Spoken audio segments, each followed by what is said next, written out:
Bendiciones hermanos, bienvenidos a un nuevo video en nuestro canal de nuestro programa Un Mensaje al Corazón. El día de hoy vamos a estar estudiando la palabra de Dios en Génesis capítulo 20. Este es el libro que hemos estado estudiando todos estos últimos meses. Vamos a mirar cuál es el trasfondo de esta historia y ver qué es lo que Dios nos quiere enseñar con este mensaje.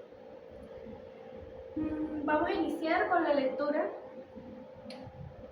Dice así, versículo 1. De allí partió Abraham a la tierra de Negev, y acampó entre Kadesh y Shur, y habitó como forastero en Gerar. Y dijo Abraham de Sara su mujer, es mi hermana, y Abimelech, rey de Gerar, envió y tomó a Sara. Pero Dios vino a Abimelech en sueño de noche y le dijo, he aquí muerto eres, a causa de la mujer que has tomado, la cual es casada con marido.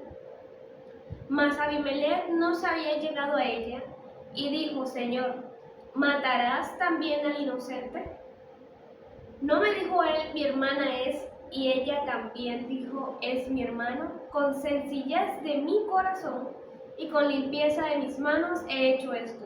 Y le dijo Dios en sueños, yo también sé que con integridad de tu corazón has hecho esto, y yo también te detuve de pecar contra mí, y así no te permití que la tocases. Ahora pues devuelve la mujer a su marido, porque es profeta, y orará por ti y vivirás. Y si no la devolvieres, sabe de que es cierto, morirás tú y todos los tuyos. Bueno, aquí podemos ver del versículo 1 al versículo 7 varias cosas. Primeramente, el pecado de Abraham y de Sara. Ellos decidieron mentir al rey Abimelech que Sara era su hermana. Y vemos cómo este pecado trae consecuencias al rey Abimelech. Cuando él recibe la advertencia de Dios en los sueños, Dios le dice que si se llega a meter con esta mujer, sería muerto. Obviamente, el rey Abimelech no se iba a dejar matar. Y él dijo que él había hecho con las manos limpias. O sea, él no tenía culpa de esto que estaba pasando. Pues él era inocente porque a tanto Abraham como Sara le habían dicho que ellos eran hermanos. Entonces, aquí nos damos cuenta cómo el temor de Abraham hacia los hombres fue mucho mayor que el temor a Dios. Esto nos deja ver una desconfianza de parte de Abraham a Dios, viendo que ya Abraham había visto desde mucho antes el poder de Dios y desconfió del poder de Dios. Ya él había recibido señales y milagros, pero aún así tenía una fe que menguaba. Y pues esto trajo consecuencias de tomar decisiones sin consultar a Dios. Porque si Abraham hubiera consultado a Dios, al reino donde él se dirigía, le hubiese preguntado, Señor, ¿aquí te sirve? O Señor, ¿cómo hago para entrar a este reino, a esta tierra nueva? Y Dios le responde o lo guía. Las cosas hubieran sido totalmente diferentes, pero él tomó sus propias decisiones según su parecer, según su propia prudencia, por temor a que lo matasen a causa de la belleza de su esposa. Aquí podemos ver en el versículo 7 cuando dice, ahora pues devuelve la mujer a su marido porque es profeta, y orará por ti y vivirás. Y si no la devolvieres, sabe que de cierto morirás tú y todos los tuyos. O sea, que las cosas con Dios son claras. Él tenía que obedecer a este mandato que Dios le estaba haciendo de entregar a la mujer que no le pertenecía. Pero obviamente, ya el rey Abimelech era consciente de todo esto, porque aunque era un rey pagano, se tenía mucho respeto por Dios en ese reino, en esa tierra. Entonces, Abimelech se levantó de mañana y llamó a todos sus siervos y dijo todas estas palabras en los oídos de ellos, y temieron los hombres en gran manera. Algo que olvidé mencionar en el capítulo 7 es cuando Dios le dice porque es profeta.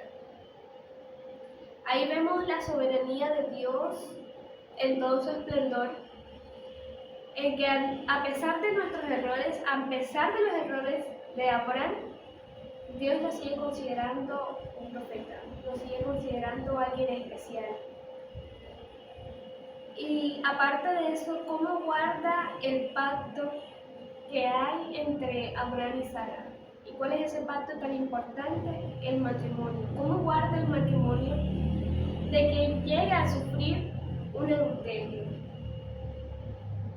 Dios ya había trazado muchas cosas importantes para Abraham en este camino, y Dios no iba a permitir que ese camino, que ese propósito fuera alterado, aunque no se pudiese.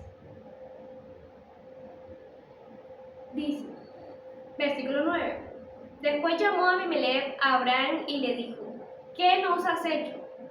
¿En qué pequé yo contra ti, que has atraído sobre mí y sobre mi reino tan grande pecado? Lo que no debiste hacer, has hecho conmigo. Dijo también Abimelech a Abraham: ¿Qué pensabas para que hicieses esto? Y Abraham respondió: Porque dije para mí, ciertamente no hay temor de Dios en este lugar, y me matarán por causa de mi mujer, y a la verdad también es mi hermana, hija de mi padre, mas no hija de mi madre, y la tomé por mujer. Y cuando Dios me hizo salir errante de la casa de mi padre, yo le dije: está a la merced, esta es la merced que tú harás conmigo, que en todos los lugares a donde lleguemos digas de mí, mi hermano es.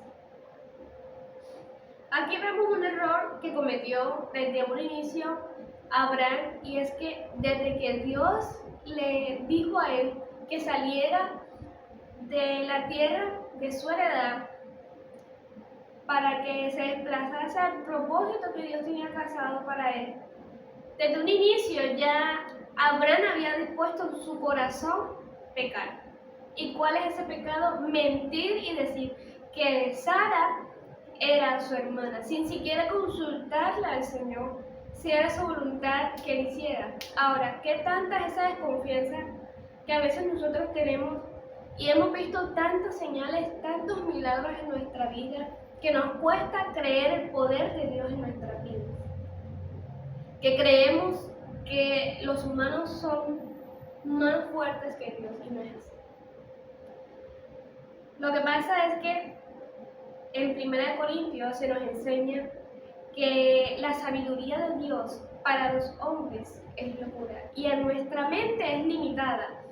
Y nosotros creemos que la voluntad del Señor, que los propósitos, que los designios que Dios ha preparado para nosotros son una locura y no nos caben en la mente. Entonces queremos tomar decisiones según nuestra propia prudencia, queremos tomar decisiones como nosotros creemos que debe ser. Y no nos atrevemos a consultar a Dios: Señor, ¿esto es lo que realmente tú quieres que yo haga? ¿Es este el paso que yo debo seguir? ¿Es esto en cómo yo debo actuar, lo que yo debo hacer? Muchas veces, todos los días, nos acostumbramos a andar y a hacer nuestro día a día sin siquiera preguntarle si eso que estamos haciendo es con la voluntad de Dios. Tomamos decisiones, tomamos trabajos o hacemos cualquier cosa sin siquiera consultar si eso es lo que Dios quiere para nosotros. Ahora, él tomó decisiones que no le competían. Y esta decisión de mentir le trajo consecuencias no solamente a él, sino al rey Abimelech y a todos los suyos. Y ahora vamos a ver por qué.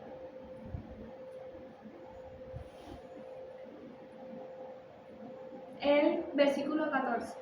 Entonces Abimelech tomó ovejas y vacas, y siervos y siervas, y se los dio a Abraham, y le devolvió a Sara su mujer. Y dijo Abimelech: He aquí mi tierra está delante de ti, habita donde bien te parezca.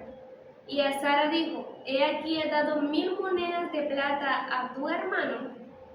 Mira que él es como un velo para los ojos de todos los que están contigo. Y para con todos así fue vindicada.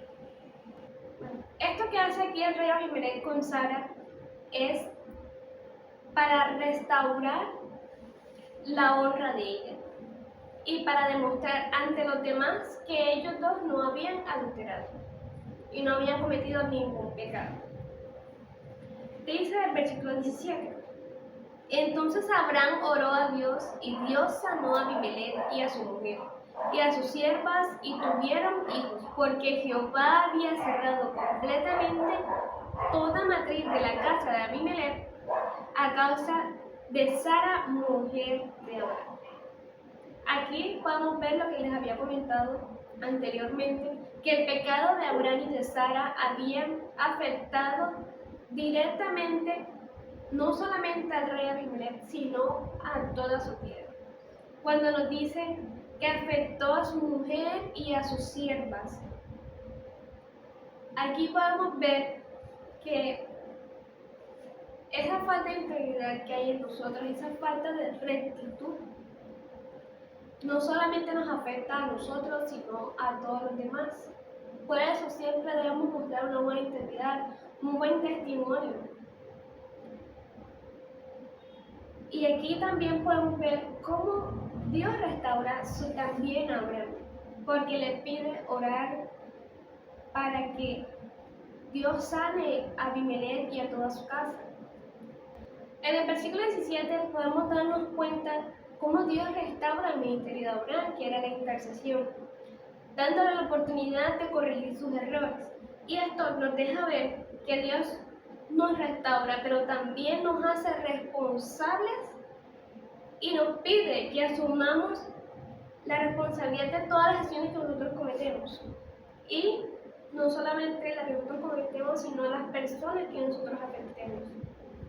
Entonces, para concluir, quiero decir, para que recalcar acerca del temor de Dios. El temor de Dios es nuestro escudo.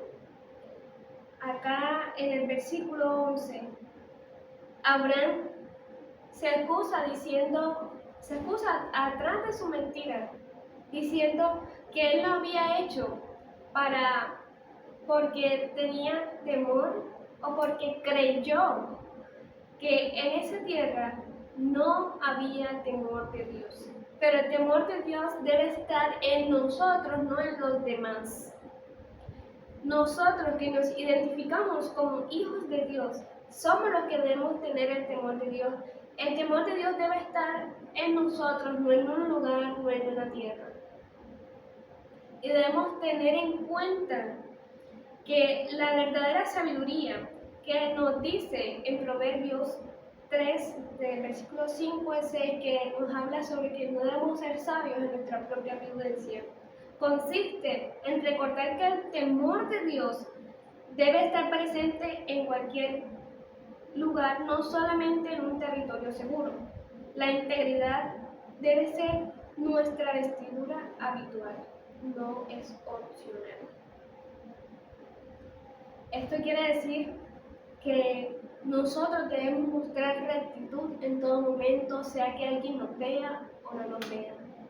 Y debemos consultar y confiar plenamente en el poder de Dios. Tener temor de Dios. Nos hacemos sabios con nuestra opinión y creemos que nuestra voluntad es más perfecta que la de Dios. Y eso nos hace soberbios, en cierta forma. Porque no somos capaces de reconocer que hay alguien que tiene el control de todo, y no nosotros. Bueno, viendo esto, vamos a proceder a hacer una oración.